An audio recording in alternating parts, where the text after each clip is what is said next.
sarili, ngunit di nakakayanan sa ligaw na dinadaanan ko. Saan na to patungo? Saan ako patungo? Dahan-dahan nating simulan muli ang paghakbang. Dahan-dahan tumingin sa salamin upang makita ang ating kagandahan. Dahan-dahan iangat ang mukha upang masilayan ang payapang kalangitan. Oo, pagod ka na,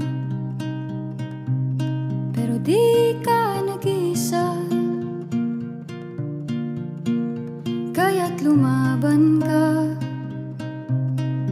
at sabihin, ako naman muna. Kada langhap sa hangin, pansin ko na lagi na lang usok. Walang malinis, halos puro polusyon. Parang ako raw na konsumisyon.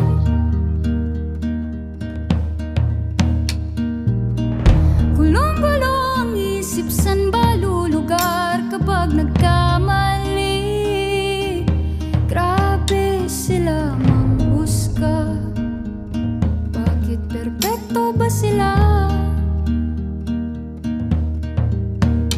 Huminga ka ng malalim at isipin ng mabuti ang mga desisyong ilalaan para sa kinabukasan, nang makapunta sa paroroonan.